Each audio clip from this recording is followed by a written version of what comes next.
Okay, it's not gonna fall over this time. Alright. Yo, what's up, YouTube? We back at it again with another review for you guys. So, last time we were here, we were reviewing the Barbie soundtrack. We had a lot of mixed opinions on it, but some songs were pretty decent, others were straight up ass.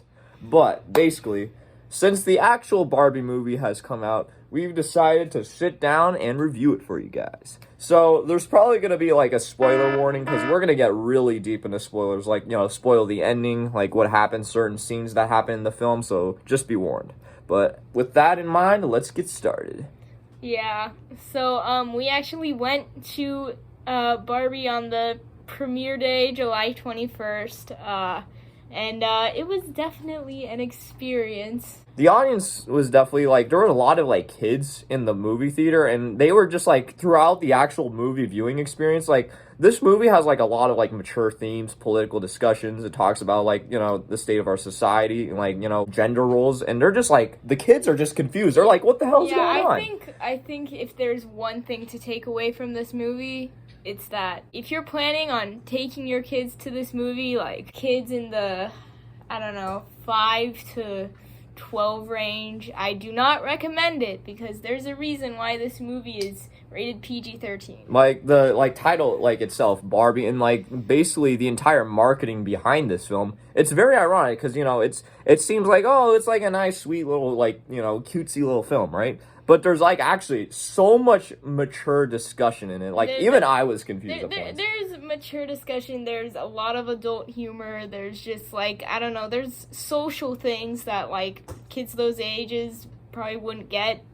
And there was a few kids in the theater that I noticed just... They were literally just like, what? They looked very confused, very out of it. Very puzzled. They seemed to just be enjoying the visuals, which also I respect. I love the visuals in that movie. The marketing was really great at showing that off. One great thing about this movie in particular was the visuals. Like, especially, like, the transitions from Barbie Land to the real world. They were, like, absolutely, like, terrific. Like, really well done.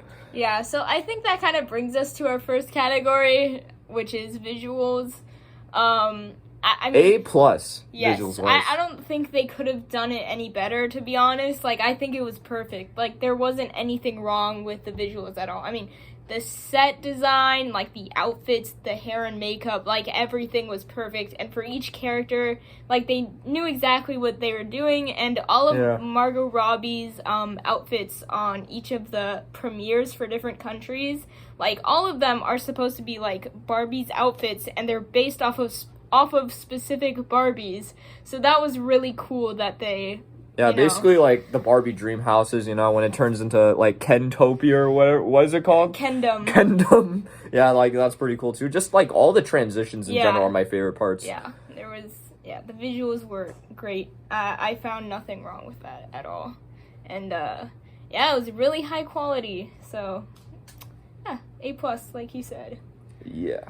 So that brings us to our next category, which is... I guess... You would have to do a characters category, right? Like, just overall, what did you think of, the main characters, I guess? How they were, well, not really, I mean, the cast and characters, I guess, would kind of be different categories because there was the acting, and then there was how the characters were portrayed themselves. I think Ryan Gosling did really good as his role as Ken. This is the first movie that I've watched with Ryan Gosling that I can remember. Yeah. I've seen Ryan Gosling be promoted in a bunch of other movies, but I think this is literally the first time I've actually seen him in a full-length movie. And that was a great introduction to him because he just added so much charm to the character, for me at least. He was really charismatic and energetic and just totally brought life to the character, and I really enjoyed that. He wasn't dull, he wasn't just one-dimensional. He totally just brought that Kenergy, Kenough. as he likes to say. I feel like his character would be like very relatable to a lot of people out there. But yeah, he's just like the comic relief in the best way, you know? It's just every single time he comes on screen, it's absolutely hilarious. So yes. I think he's definitely like one of the best aspects of this movie by far. And in addition, I think Michael Cera also did a really good job. Michael Cera, delivering as always. He's like the type of actor that always kind of plays the same type of just character. Like the awkward guy, but just the like thing is, he does a really good job of it, and like making sure that same type of character or like archetype fits into each movie he plays. So that was really cool. Yeah, so yeah, obviously like our favorite parts of this movie are definitely the visuals. I think Ryan Gosling did a really good job as Ken. Yeah, like Margot Robbie, of course we have to mention her. I think she was a good choice for Barbie. I mean, she looks the part, you know. She has that, like, you can take one look at her. It's basically the quintessential Barbie. Take one look at her and you're like, yeah, that's Barbie. So they did a good job casting her as Barbie.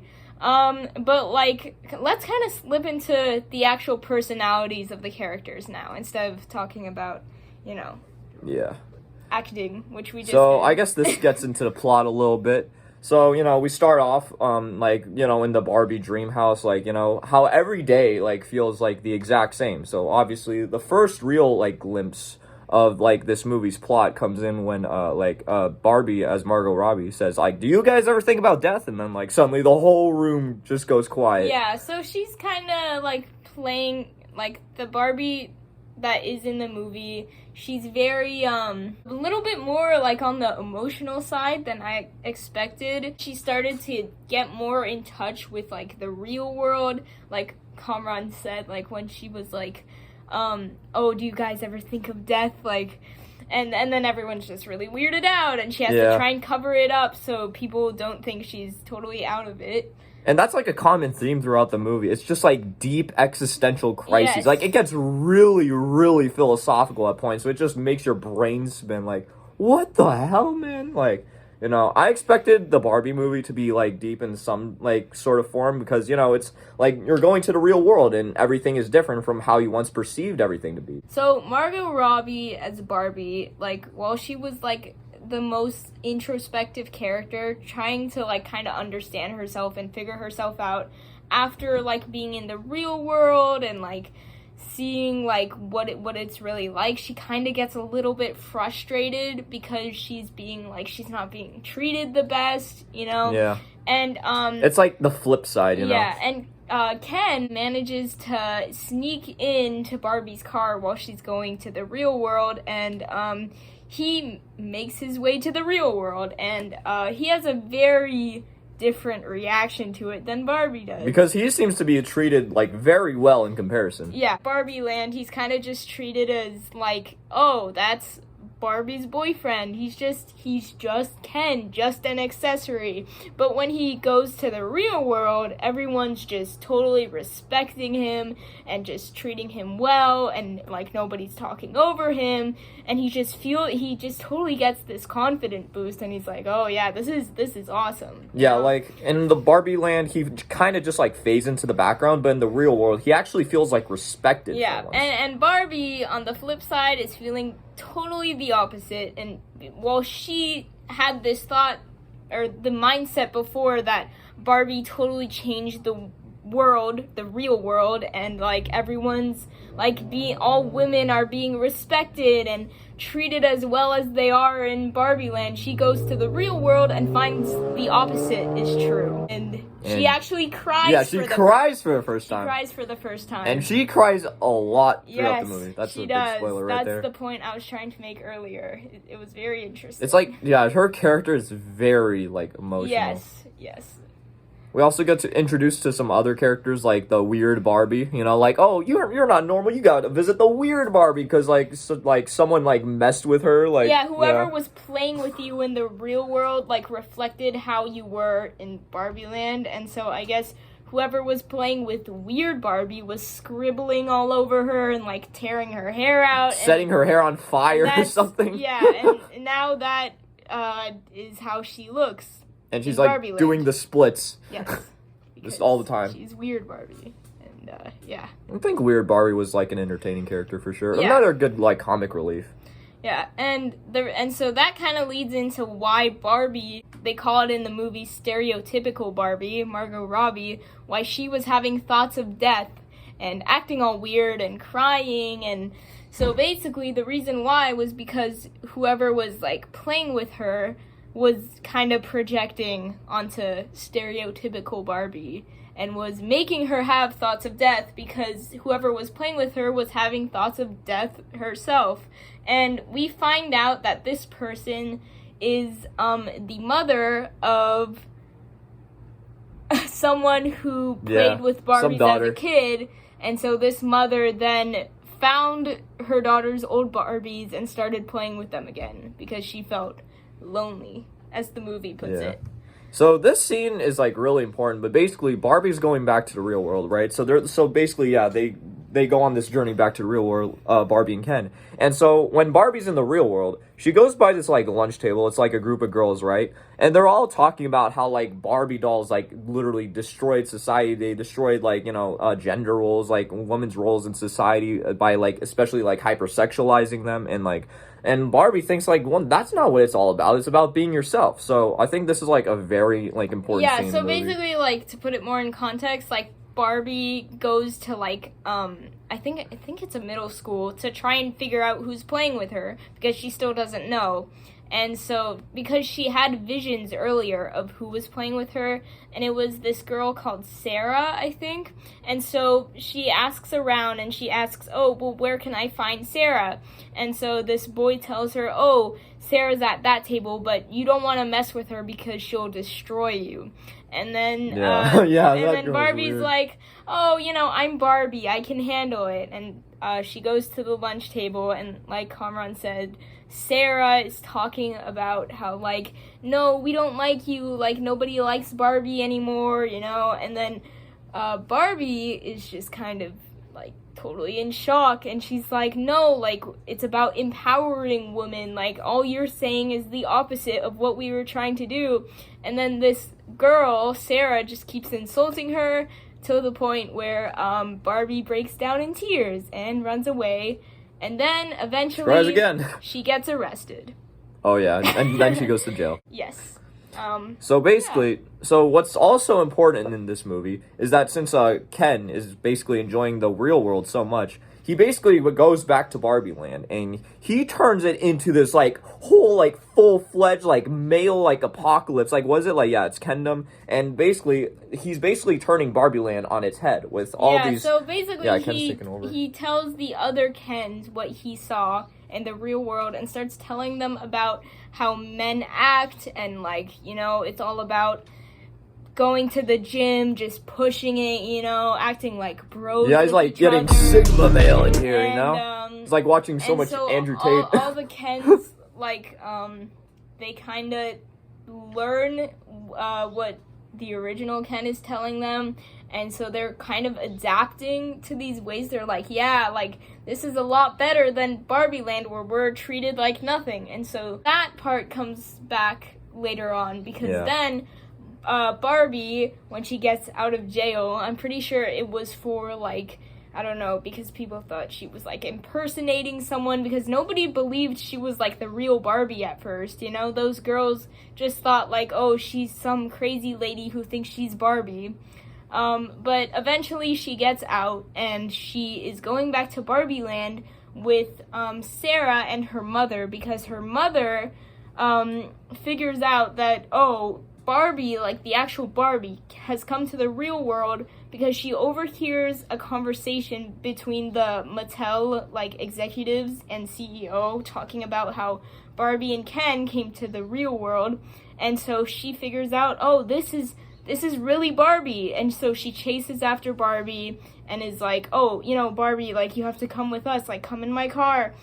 And then Barbie is all like, oh, like, Barbie and the mom have, like, a realization where, the mom is talking about how she's been making these drawings of Barbie, and then Barbie is like, oh, do these drawings include, like, thoughts of death and, like, you know, just like emotional stuff, and she's like, yes, and then she realizes, oh, that's who's been playing with me. So like that's where the plot points kind of connect, you know.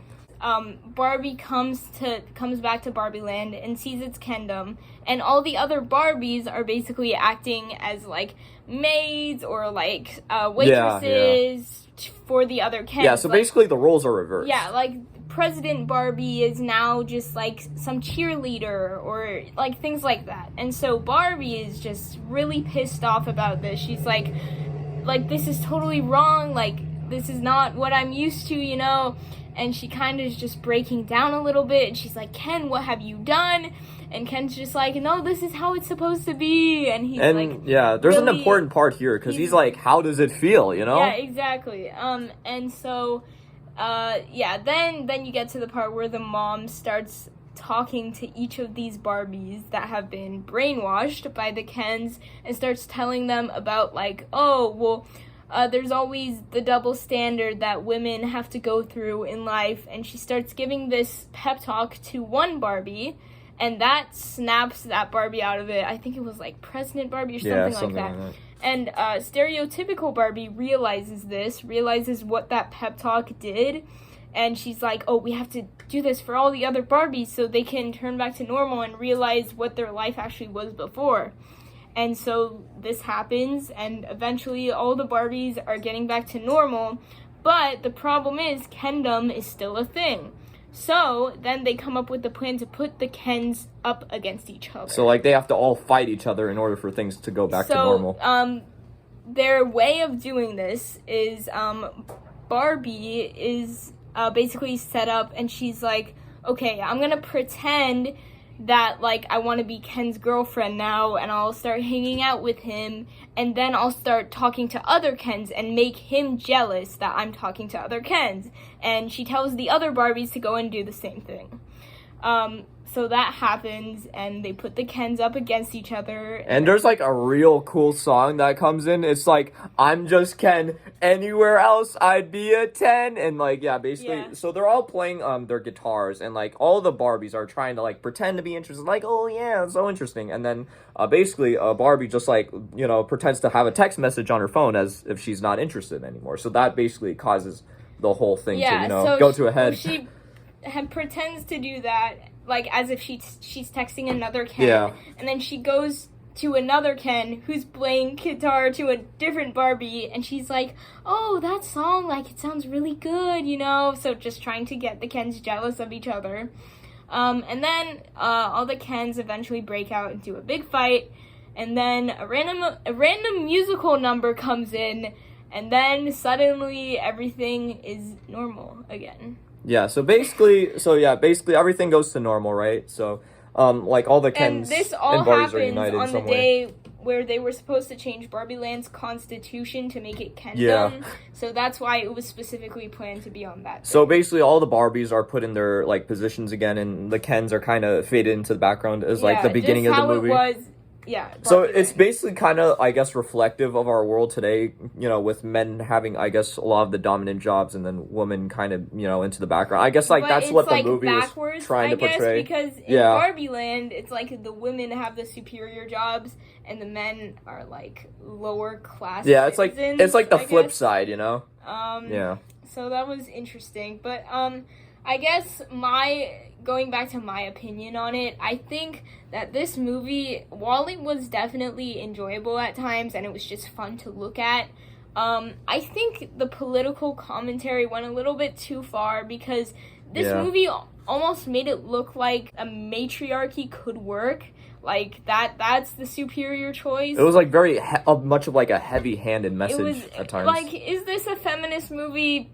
I would say it is. But the problem I have with it is that, like, I don't think patriarchies or matriarchies would work at all, because it's not like women are better than men or men are better than women. It's supposed to be equal. That's what feminism was about originally. Yeah, and I was like really confused by the ending because basically at the end, so like everyone's asking, oh, what's Barbie's story gonna be? And basically she's like, well, I don't really feel like a Barbie anymore, and she decides to go back to the real world, become human. So yeah, she's like, I don't feel like a Barbie anymore. I feel like a human. Like I've suffered. I've felt like what it's like to feel emotion. I've like been through all of this, and so now I don't feel like a Barbie. And she's like, now I feel like I'm human. And so like Karin said, she's now going back to the real world. And the final scene is her checking into what looks like some sort of doctor's office. Yeah, and she's like, I need to see my gynecologist. And that's like the last line of the movie. So what really confused me about the ending was that I thought that the movie was going to end with Barbie basically like expressing herself as like, like going back to that scene earlier in the movie where like all the girls are like, oh no, you're like hypersexualizing this culture of like what women's roles are. And she's like, no, it's about expressing yourself. So I kind of thought like the ending of the movie would be like about expressing yourself and not caring what others think about you. But I guess she goes back to being a human instead, which is something I really didn't expect to happen. Yeah, I honestly didn't expect that either. It just felt kind of like a weird ending, but afterwards, I mean, I could kind of understand why they ended it that way, but, at the same time... It kind of comes out of nowhere, At the same time, you're kind of left wondering what happened to everyone else at Barbie Land. It's kind of like a head-scratcher. It leaves you with a lot of questions, because, everyone else is, like, left in Barbie Land, and here's the main Barbie becoming human. Something that should be worth mentioning is Barbie and Ken's relationship through this movie. Yeah. And, like, the original Barbie and Ken, like, when you think about the actual dolls, people always know them as, like, boyfriend-girlfriend, like, classic, iconic. And throughout this movie, Ken was always trying to get with Barbie. It's, like, really hinted at, like, a few times. He was always trying constantly to get her to hang out with him or, like, just stay over. And Barbie would always reject it. And there was a few times where he would try to, like, lean in for a kiss. And she would just be like, no, like, I don't want that. Yeah, the directors really make you think that it's going to happen. And it just kind of doesn't. Yeah, and then there's, like, a scene at the end of the movie where Ken is just, like, he feels defeated, like, Kendom is defeated, and he feels defeated, and he knows he can't have Barbie, and so Barbie goes to him and tries to have a talk with him, and he's just, like, he's done. He's just sobbing and just, like, complaining. He's like, I feel stupid! Yeah. That's literally exactly how he acts, though. It's actually hilarious. But yeah, he's just kind of falling apart, and he's like, I don't know what I am anymore. Like, I feel like I'm not treated well. Like, he just wanted to fit in, really. He wanted like he Barbie, did in the real world. He also wanted to get Barbie, and he never did, and he's just like, I don't feel like I am anything anymore. And so Barbie apologizes to him and keeps saying how she doesn't want to be in a relationship with him, which he keeps misinterpreting throughout this entire talk, but eventually he realizes it. And Barbie basically tells him, you have to go figure out who you are. You don't need me to do it, and I have to go figure out who I am. And that's how that ends. Like, we need to be independent, like, separate from each other. And you can call me whatever you want for this, but I was disappointed with that, because I was really looking forward to an actual established relationship with those two. However cliche that might be, it feels like it should have happened. It's just like the ending is like such a huge scratch. That's how Barbie always was. That's how it was always meant to be, but I guess not. Yeah, and like it's just like, I just wanted it to end with like just the Barbie, just like expressing who you are and everyone just being on the same page, everyone being equal. But like instead, since Barbie's going back to the real world and just leaving everyone, including Ken, behind in Barbie Land, it's just kind of a little bit confusing to walk away from, in my personal opinion. Yeah, I don't know. It was a strange ending. I guess some could have liked it. I personally was just like, whatever. Yeah, I mean, they're really iffy on it. They're like really throwing curveballs at you in this film. When you think something is gonna happen, something completely different happens instead. Yeah. And so, also in this movie, they basically make like the whole Kens of this movie seem like the bad guys, but it's honestly understandable where they're coming from, because if they feel treated as outcasts, in Barbie Land, and then they go to real world, suddenly they all feel like all accepted. Like, it would make sense why they would want to make this like Ken Land. The whole time, I mean, I know the movie was attempting to get you to be on Barbie's side and understand her point of view. I was siding with the Kens the entire movie because, I mean, it's just, like, it's like understandable. Matriarchy and patriarchy, both of them do not work. Yeah, both of them are literally like the same thing, you know? So, it's just with one like gender like dominating. It's literally the same thing. And honestly, one is not better than the other. The entire movie, I felt bad for Ken because it just seemed like he couldn't really get what he wanted at all. He was just attempting to like at a point where he felt like the highest he has in his life, like the highest point in his life, it's just so you're still like a downfall. So you're still like left asking questions for like what's gonna happen with Ken, you know? And so, basically, I feel like everyone's going to take this movie in different ways. Because if you're rooting for Barbie, like, you know, that's one thing. But I guess, like, we were rooting for Ken, and we didn't, like, really get, like, a complete ending with him, you know? Going back to the whole political thing, I feel, it wasn't, the amount of political commentary in this movie was not necessary. I legitimately think they said the word patriarchy maybe 11 or 12 times. It was crazy. In the entire movie. Like, I swear, I wish I had a counter, because I did not expect them to go that far.